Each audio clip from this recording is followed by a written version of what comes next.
Hello everyone, welcome back to your own channel English with Mamta Kesari.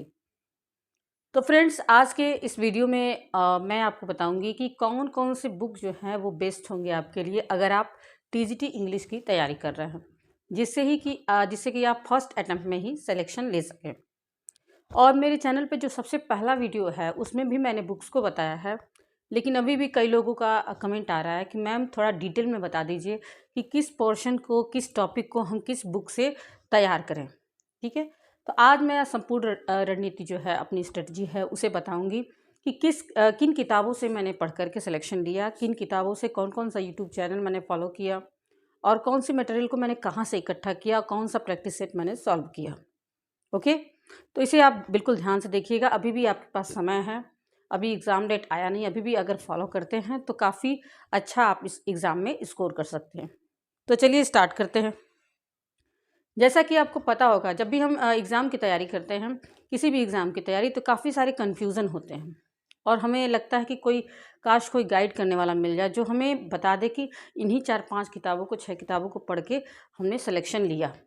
ठीक है, तो ऐसा हमारे साथ होता है। जब मैं भी तैयारी करती थी तो तमाम यूट्यूब चैनल को सर्च किया करती थी कि कौन सा बुक मेरे लिए बेस्ट रहेगा। ओके, तो आज उसी बारे में चर्चा करेंगे। तो जैसा कि आप सबको पता ही होगा कि सिलेबस को 3 पार्ट में डिवाइड कर सकते हैं अगर टीजीटी इंग्लिश की तैयारी कर रहे हैं: लिटरेचर, वोकैब और एंड ग्रामर। तो सबसे पहले बात करते हैं लिटरेचर की। लिटरेचर में क्या पढ़ना है, कैसे पढ़ना है, किन किताबों को पढ़ना है, उसके बारे में हम जानेंगे। तो मैंने किन किताबों को पढ़ा था, आज मैं आपको बताऊंगी। सबसे पहले ये देख सकते हैं ये है डॉक्टर रंजीत सिंह की बुक। आप लोग इससे परिचित होंगे। जितने भी एस्पिरेंट टीजीटी इंग्लिश की तैयारी करते हैं, लगभग सबके पास ये बुक होती है। ठीक है, तो ये मैंने लिया था success in your hands TGT English की। इसका नया एडिशन भी आ चुका होगा मार्केट में। और एक होता, अगर आप सिर्फ टीजीटी के लिए पढ़ रहे हैं तो सिर्फ टीजीटी वाला लीजिएगा, ना कि एक बुक ऐसा भी होता है जिसमें टीजीटी और पीजीटी दोनों मिक्स करके होता है, तो आप सिर्फ टीजीटी वाला लेंगे। ठीक है, लेने को तो ले लेते हैं काफ़ी सारे लोग, लेकिन उसको प्रॉपर ढंग से पढ़ नहीं पाते हैं। ठीक है, जब लेंगे तो आपको लगेगा कि बहुत मोटी बुक नहीं है, मैं इसे कवर कर लूँगा, लेकिन इसको प्रॉपर ढंग से लोग पढ़ते नहीं हैं और नतीजा ये होता है कि क्वेश्चन किताब से ही होते हैं, लेकिन फिर भी हम उसे सॉल्व नहीं कर पाते हैं। तो आपको सबसे पहले इसमें क्या करना है, इसका जो लिटरेचर पार्ट दिया हुआ है, इसमें ग्रामर, वोकैब, लिटरेचर तीनों ही कवर किया हुआ मिला है। लेकिन आपको सबसे पहले क्या करना है कि जो लिटरेचर पोर्शन है उसको कवर करना है। जैसे अगर विलियम शेक्सपियर आप पढ़ रहे हैं तो विलियम शेक्सपियर का जितना भी डिस्क्रिप्शन दिया हुआ आपको लाइन बाय लाइन पढ़ना है। यहाँ मैं आपको दिखाती हूँ, ये देखिए।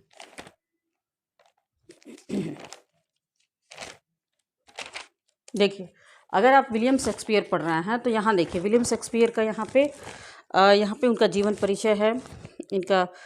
फिर उसके बाद से उन्होंने कौन सी ट्रेजेडी लिखी, कौन सी रोमन प्लेज लिखी, कौन सा ड्रामेटिक रोमांसेस लिखा, ये सारी चीज़ें, इसको आपको ऊपर ऊपर नहीं पढ़ना है, बल्कि लाइन बाय लाइन, एक एक लाइन आपको पढ़ना है। इस तरह से आपको पढ़ाई करना है। एक पेंसिल अपने साथ, यहाँ पे देख सकते हैं मैंने इसे पढ़ा है, पूरे लाइन पे अंडरलाइन किया हुआ है।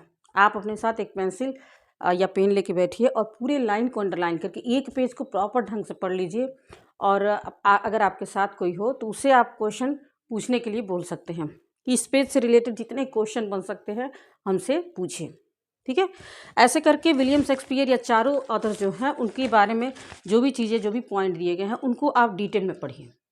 ऊपर ऊपर नहीं पढ़ना, आपको लाइन बाय लाइन पढ़ना है। जैसे यहाँ देख सकते हैं कि सबसे longest play of Shakespeare, shortest play of Shakespeare, सारा चीज़ इसमें दिया हुआ है, तो इसको आपको पढ़ना है। साथ ही साथ क्या करना है, जो भी अदर से रिलेटेड जो भी प्रैक्टिस सेट आपको दिए गए हैं, जो भी उनसे क्वेश्चन बन रहे हैं, उन क्वेश्चन को भी आपको सॉल्व करना है।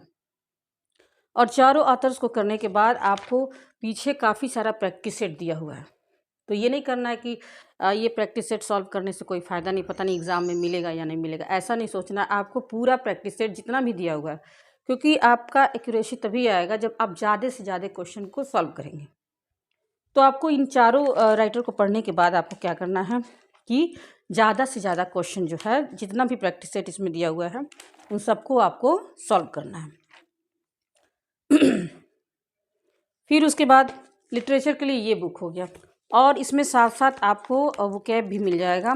वन वर्ड सब्स्टिट्यूशन हुआ, ठीक है, स्पेलिंग एरर हुआ, एंटोनिम सिनोनिम्स हुआ, फिर ग्रामर के भी कुछ पोर्शन इसमें दिए गए हैं, उसको भी आपको पढ़ना है, ठीक है।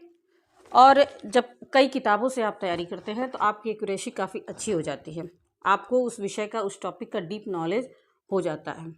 और अगर किसी में कुछ मिस्टेक भी दिया हुआ है तो आप उससे पता कर सकते हैं। फिर उसके बाद मैंने लिटरेचर के लिए इस बुक को भी पढ़ा था। ये बुक देख सकते हैं, ये काफ़ी फट चुकी है, कई बार मैंने पढ़ा है, ये इसका कवर फट चुका है। ये है यूथ पब्लिकेशन की बुक, जिसके बारे में मैं अक्सर बताती रहती हूँ। यूथ पब्लिकेशन की जो बुक है, इसको मैंने लिया था जब मैं LT ग्रेड की तैयारी कर रही थी, LT ग्रेड इंग्लिश की तैयारी, उसके लिए मैंने इस बुक को लिया था। इसमें आपको PGT के जितने राइटर वो भी मिलेंगे और TGT के भी मिलेंगे, तो सारा आपको नहीं पढ़ना है। अगर आप सिर्फ TGT के लिए तैयारी कर रहे हैं तो इसमें बस आपको 4 ही पढ़ना है, ठीक है। William Shakespeare, John Milton, Galsworthy and Wordsworth. और ये बुक मुझे सबसे अच्छी लगी, ये बुक सबसे अच्छी। और मुझे लगता है इस बुक से काफ़ी सारे क्वेश्चन भी कवर हो जाते हैं, आपके बहुत ज़्यादा क्वेश्चन कवर होते हैं। यहाँ देख सकते हैं, हो सकता है काफ़ी सारे लोगों के पास ये बुक हो। यहाँ पे क्वेश्चन भी दिया हुआ है, साथ ही साथ उसका डिस्क्रिप्शन नीचे दिया हुआ है। तो क्वेश्चन तो आपको पढ़ना ही है, और साथ साथ जो भी डिस्क्रिप्शन यहाँ पे बॉक्स में दिया हुआ है या फिर बगल में देख रहे हैं एग्ज़ाम पॉइंट्स लिखा हुआ है, ये 1 लाइनर क्वेश्चन बना करके इसमें दे दिया गया। और इतने ज़्यादा क्वेश्चन मिलेंगे कि मुझे लगता है सिर्फ विलियम शेक्सपियर को कवर करने में आपको लगभग 1 महीने लग जाएंगे, ठीक है। और कभी कभी लगता है कि हमने सब तैयार कर लिया है, लेकिन जब बीच में से क्वेश्चन बना करके पूछा जाता है तो काफ़ी सारे क्वेश्चन का जवाब नहीं दे पाते हैं। तो ये बुक आप ज़रूर ले लें, इससे बहुत सारे क्वेश्चन आपके कवर हो जाएंगे। विलियम शेक्सपियर, चारों राइटर जो हैं, William Shakespeare, Wordsworth, Galsworthy and John Milton, उनसे रिलेटेड जो भी क्वेश्चन है, मुझे लगता है हज़ार से ऊपर क्वेश्चन केवल विलियम शेक्सपियर पे इस पर दिए गए हैं। तो ये आप कर सकते हैं। उसके बाद आपको लिटरेचर के लिए क्या करना है, उसके बाद आपको क्या करना है, यूट्यूब पे तमाम चैनल मिल जाएंगे आपको, जो कि जितने भी विलियम, जो चारों ऑथर्स हैं, जितने भी उन्होंने वर्क्स लिखे हैं, उनका हम समरी हिंदी में जान सकते हैं। क्योंकि जब हम पहले हिंदी में समझेंगे तभी हम उसका जवाब अपने तरीके से दे सकते हैं। आपको क्या करना है, चारों ऑथर्स जो हैं उनका आपको शॉर्ट समरी जो है, हिंदी में शॉर्ट समरी आपको तैयार करना है, ओके। शॉर्ट समरी पढ़ने के बाद एक एक कैरेक्टर आपको याद करना है कि किस प्ले में कौन सा कैरेक्टर है। माइनर से माइनर कैरेक्टर तैयार करना है, जो मेजर कैरेक्टर उनको भी तैयार करना है, कि कोई भी कैरेक्टर उठा करके अगर पूछ दिया जाए कि ये बताइए विलियम शेक्सपियर के, या फिर कोई भी ऑथर्स का नाम दे दिया उनके किस प्ले में ये आया हुआ है, तो हम बता सकते हैं, ठीक है। उसके बाद इसके अलावा भी कुछ क्वेश्चन बनते हैं, जैसे विलियम शेक्सपियर के बारे में क्रिटिकल कमेंट्स, किसने क्या कहा है, वर्ड्सवर्थ के बारे में किसने क्या कहा है। तो जो बुक आपको मैंने सजेस्ट किया उसमें भी आपको मिल जाएंगे, और उसके अलावा भी आपको पढ़ना है। कभी कभी ऐसा होता है कि जितना हमने पढ़ा होता है उससे नहीं आता, बल्कि उससे एक्स्ट्रा आ जाता है। तो उसके अलावा भी आपको जहाँ से सोर्स मिल जाए, यूट्यूब में हमेशा आप सर्च करते रहिए, जो भी चैनल आपको अच्छा लगे आप उससे पढ़ाई कर सकते हैं। दूसरी बात रही लिटरेरी टर्म्स की। लिटरेरी टर्म्स को मैंने, एक चैनल था ओरेटर करके एक चैनल था, उससे मैंने लिटरेरी टर्म्स को तैयार किया था। उसमें भी आप सर्च करेंगे तो तमाम लिटरेरी टर्म्स आपको मिल जाएंगे, और जिनको अच्छे शब्दों में हिंदी में उन्होंने समझाया हुआ है, तो उसको आप कवर कर सकते हैं, काफ़ी अच्छे ढंग से आपका तैयार हो जाएगा। उसके बाद एक और बुक आप देख सकते हैं, ये है,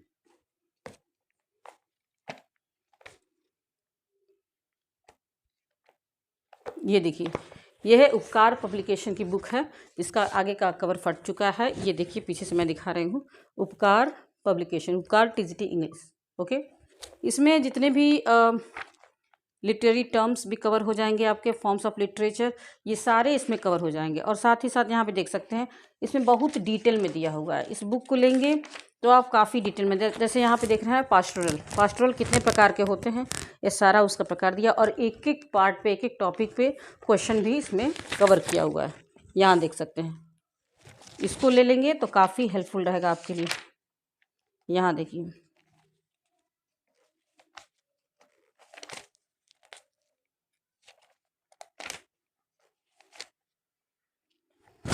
यहाँ देख सकते हैं प्री एलिजाबेथन प्लेज, कौन कौन सा प्लेज है, miracle plays, mystery plays, morality plays, interludes, किसको क्या कहते हैं, सबका आपको परिभाषा मिल जाएगा, कितने तरह के होते हैं वो भी मिल जाएगा, और एक एक पार्ट पे, एक एक टॉपिक पे क्वेश्चन इसमें कवर किया हुआ, काफ़ी डिटेल में। इतना डिटेल आपको रणजीत सिंह की बुक में नहीं मिलेगा, उसमें शॉर्ट में दिया हुआ है।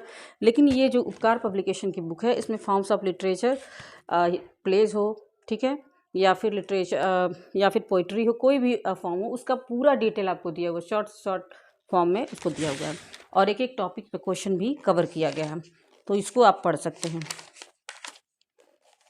यानी कि इस किताब से अगर पढ़ते हैं तो कैसा भी क्वेश्चन पूछा जाए, डीप नॉलेज भी पूछा जाए, तो आप क्वेश्चन को गलत करके एग्जाम में नहीं आएंगे, क्वेश्चन आपके सही होंगे।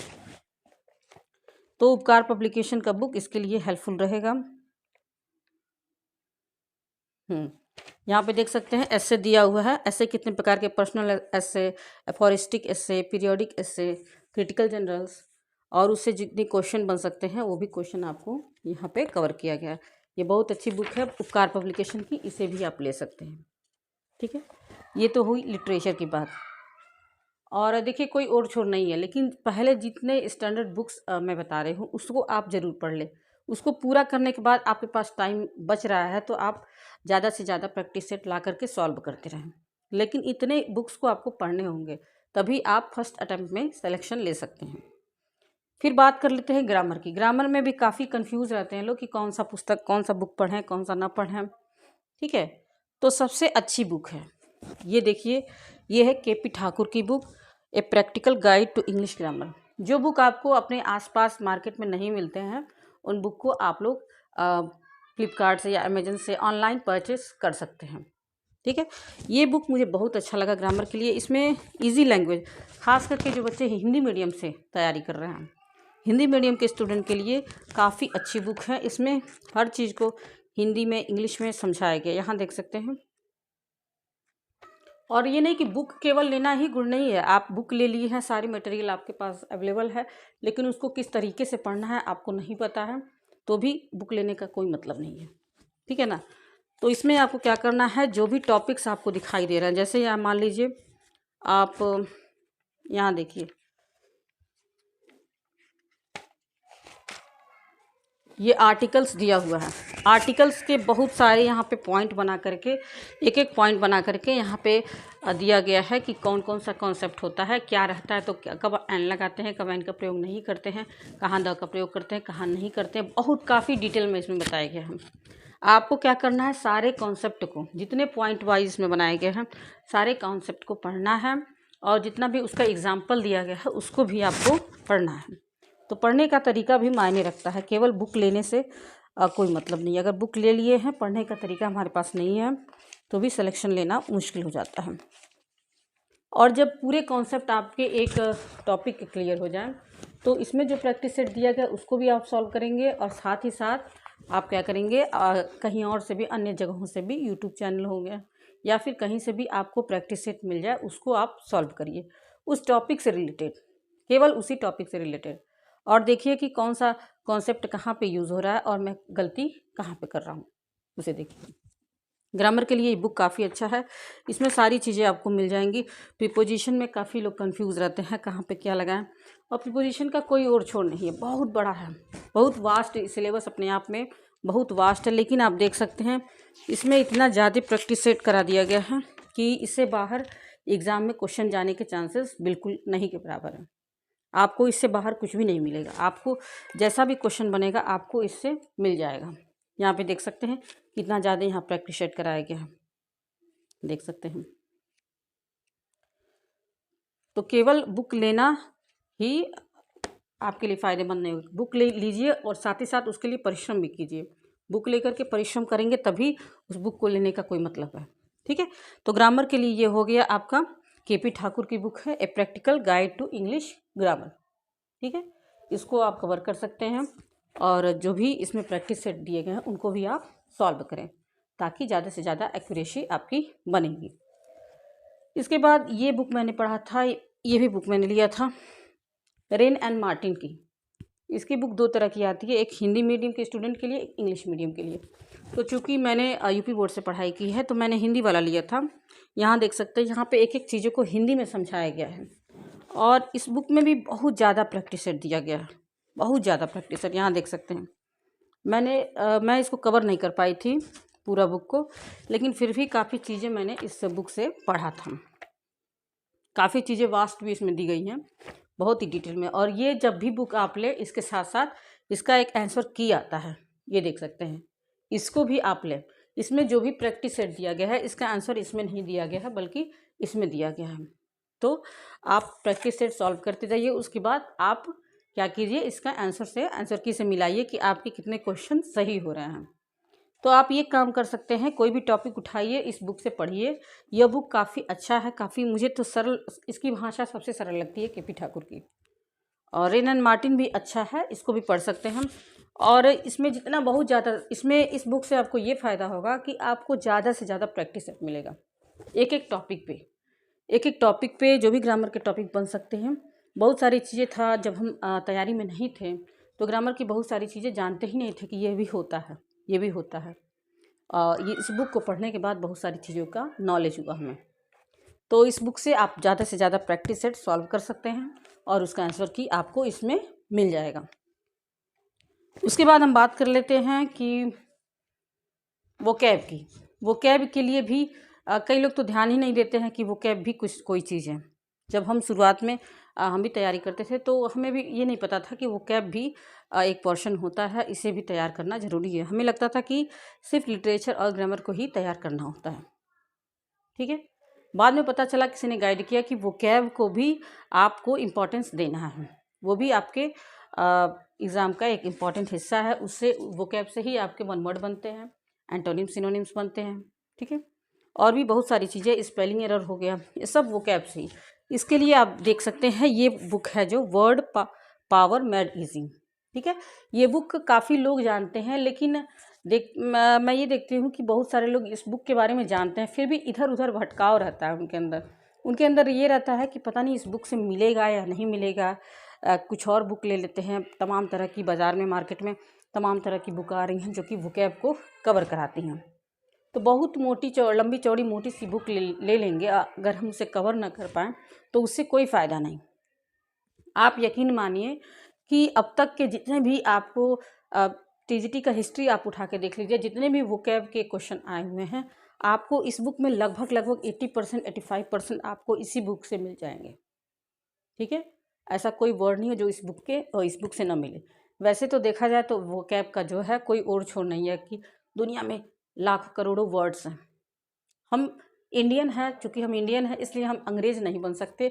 हम कितना भी कोशिश कर लें, हम अंग्रेज़ नहीं बन सकते कि जितने भी इंग्लिश के वर्ड होते हैं हम सबको जान जाए, ठीक है। हमको बस इतना चाहिए कि हम एग्ज़ाम में अगर कोई वोकैब का क्वेश्चन आ गया तो हम उसे सॉल्व कर लें। तो इस बुक को आपको ज़रूर पढ़ना है। अगर आप टीजीटी इंग्लिश से तैयारी कर रहे हैं और आपके पास ये बुक नहीं है तो समझ लीजिए काफ़ी महत्वपूर्ण हिस्सा आपका छूट रहा है, ठीक है। अगर आपने अभी तक नहीं लिया है तो अभी भी समय है, इस बुक को ले सकते हैं। और एक चीज़ और है, इस बुक को लेने के बाद काफ़ी लोग इसे समझ नहीं पाते हैं, ठीक है। तो इस बुक में जो भी वर्ड दिए गए हैं यहाँ पे देख सकते हैं। सबसे इसमें अच्छी बात यह है कि इसमें एक ही वर्ड पे क्या किया हुआ है, कई तरह का क्वेश्चन बनाया गया है। जैसे कोई इसमें रूट वर्ड बताया गया कि रूट वर्ड से किसी भी वर्ड का अर्थ बताया गया है, उसका अर्थ हम खुद ही निकाल सकते हैं। और एक ही वर्ड पे कई तरह का प्रैक्टिस सेट भी करा दिया गया है, कभी वन वर्ड के रूप में, कभी स्पेलिंग एरर के रूप में, कभी सिनोनिम्स के रूप में, कभी एंटोनिम्स के रूप में, ठीक है। तो ये बुक आपके लिए काफ़ी है। और जितने भी प्रैक्टिस सेट कराए गए, एक ही वर्ड को जब हम कई बार प्रैक्टिस में उसे यूज़ करते हैं तो वो वर्ड जो होता है वो हमारे दिमाग में बैठ जाता है, वो भूलता नहीं है।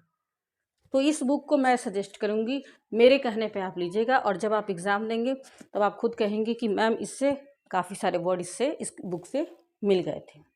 तो अगर अभी तक आपने ये बुक नहीं लिया है तो इस बुक को आप ज़रूर ले लें।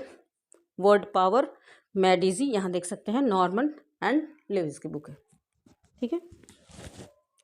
और इसके साथ साथ आप एसपी बख्शी की एक बुक आती है, उसको भी आप ले सकते हैं। एसपी बख्शी की बुक मेरे पास थी नहीं तो मैंने क्या किया था कि प्ले स्टोर से मैंने मोबाइल में ही डाउनलोड कर लिया था और पूरी की पूरी बुक ही डाउनलोड हो गई थी। और उसमें उससे मैंने सारा उसमें ग्रामर भी दिया हुआ है, लेकिन मैंने ग्रामर नहीं पढ़ा था, बल्कि उससे केवल वोकैब और आप ये कर सकते हैं एंटोनिम, सिनोनिम और वोकैब, जो वर्ड्स एंड मीनिंग करके एक सेक्शन होगा, उसको आप पढ़ सकते हैं। उसमें लगभग 500, 600, 700 मुझे लगता है, उससे ज़्यादा ही वर्ड्स आपको कवर किया हुआ मिलेगा।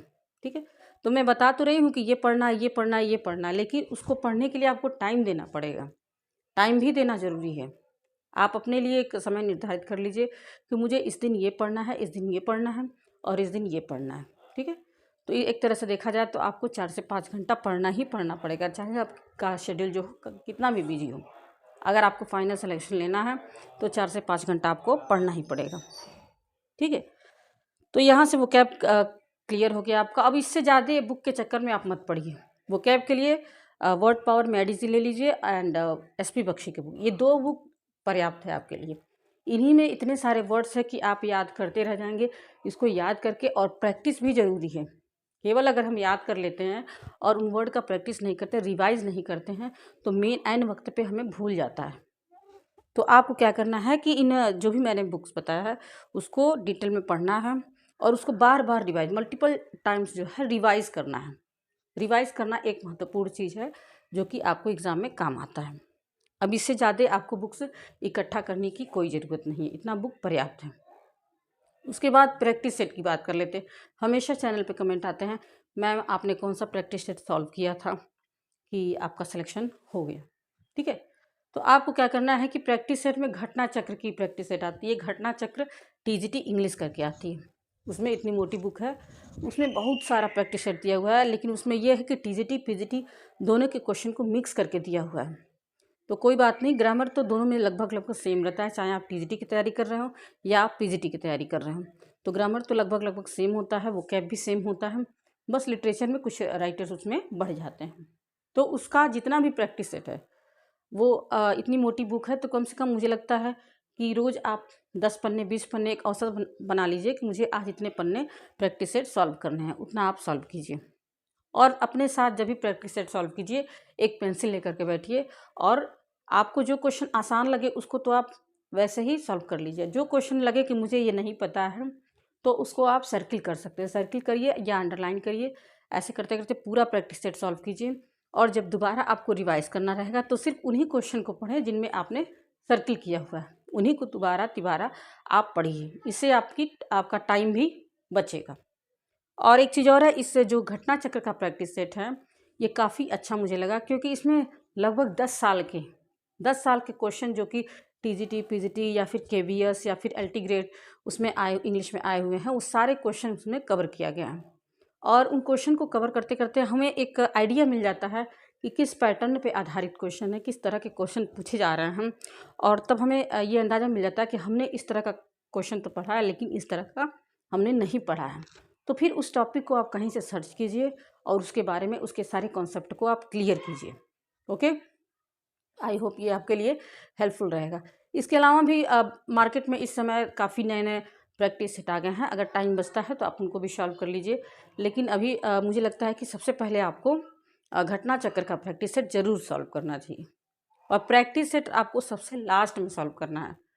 पहले जितनी भी बुक्स को मैंने बताया उसको आपको सारा कॉन्सेप्ट क्लियर करना है, उसे याद करना है, उसे पढ़ना है, उसके बाद आपको प्रैक्टिस सेट को सॉल्व करना है।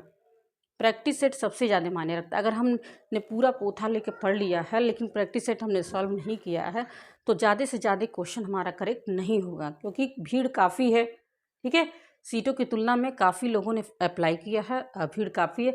उन भीड़ से आपको आगे निकलना है, तो आपको आगे निकलने के लिए सबसे ज़्यादा क्वेश्चन अटेम्प्ट करने होंगे। अगर 125 क्वेश्चन एग्ज़ाम में है तो आपको एक लक्ष्य बना के चलना है कि मुझे 100+ क्वेश्चन करने हैं, किसी भी हाल में मुझे 100+ क्वेश्चन को अटेम्प्ट करना है। ठीक है, तो आपका एक्यूरेसी अच्छा होगा।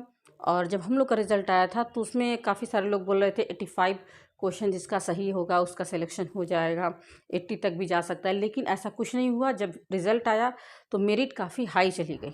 जनरल का कट ऑफ 97 तक चला गया। ठीक है, और OBC का 92 तक गया है। तो मैंने जब शुरुआत में अपने आंसर की को मिलाया तो 99 क्वेश्चन करेक्ट थे, बाद में एक क्वेश्चन को और सही कर दिया गया जब रिवाइज आंसर की आया, 100 क्वेश्चन मेरे करेक्ट हो गए। तो जितना भी कट ऑफ जाता है उससे आप आगे रहना है आपको। अगर 100 प्लस का टारगेट बना के चलते हैं आप, तो निश्चित रूप से आपको सफलता मिलेगी और आपका सिलेक्शन ज़रूर होगा। ठीक है। आई होप जो बातें मैं बता रही हूँ आपके लिए काफ़ी मायने रखता है और काफ़ी हेल्पफुल रहेगा आपके लिए, और इसका फ़ायदा आपको एग्ज़ाम में ज़रूर मिलेगा। तो ज़्यादा किताबों के चक्कर में ना पड़िए, जितना भी बुक मैंने बताया, और इन किताबों को भी अगर डिटेल में पढ़ा जाए, अच्छे से पढ़ा जाए, तो काफ़ी समय लगता है किसी किताब को पढ़ने में। ऊपर हमें नहीं पढ़ना है, बल्कि उसे अच्छे से पढ़ना है, डिटेल में पढ़ना है। ठीक है। तो बस इतनी किताबें आप पढ़ लीजिए, और कुछ चीज़ें हैं जो यूट्यूब से आप सर्च करके प्रैक्टिस सेट, मुझे जब भी टाइम मिलता था तो मैं जो टॉपिक को तैयार करती थी उसको मैं यूट्यूब से उसका प्रैक्टिस सेट सर्च करके और उस पर क्वेश्चन को सॉल्व करती थी और अपनी एक्यूरेसी की जांच करती थी कितना क्वेश्चन मैं सही कर पा रही हूँ। जैसे आज दोपहर को मैंने लाइव सेशन लिया, ऐसे ही कोई भी लाइव सेशन लेता था तो मैं उसको ज्वाइन करती थी और उसमें आंसर देती थी, और उससे मुझे पता चलता था कि मेरी तैयारी कितनी है। तो बस आपको ये करना है, दिमाग को शांत रखना है और एग्ज़ाम डेट के बारे में बार बार नहीं सोचना है। अगर जितना ही टाइम बढ़ रहा है वो सोचिए कि आपके लिए प्लस पॉइंट है, आपको और समय मिल रहा है तैयारी करने के लिए। और अगर आज ही कह दिया जाए कि कल एग्ज़ाम है, तो हमें से काफ़ी लोग ऐसे होंगे जो कहेंगे अरे मेरा तो प्रिपेयर ही नहीं है, काश कुछ टाइम और मिल जाता हमें। ठीक है। ऐसे बहुत सारे लोग कहते हैं कि जब एग्ज़ाम नहीं डेट नहीं डिक्लेयर होगा तो परेशान रहेंगे कि अभी एग्ज़ाम डेट ही नहीं आया है, मैं क्या करूँ। अगर तुरंत आ जाएगा कि नहीं 4 दिन में या 1 हफ्ते बाद आपका एग्ज़ाम है, तो कहते हैं काश कुछ और टाइम मिल जाता हमको तैयारी करने के लिए। ठीक है। तो अगर समय मिल रहा है तो आपके लिए प्लस पॉइंट है, आप अपनी तैयारी को और भी मजबूत कर सकते हैं और इस तरह से आप तैयारी कीजिए। आई होप ये सेशन जो है आपके लिए काफ़ी हेल्पफुल रहा होगा। और जो भी इसके अलावा आपकी क्वेरीज बनती हैं, कुछ और अगर डिटेल आप पूछना चाहते हैं तो आप बता सकते हैं। तब तक के लिए मिलते हैं नेक्स्ट वीडियो में, तब तक के लिए थैंक्स फॉर वॉचिंग।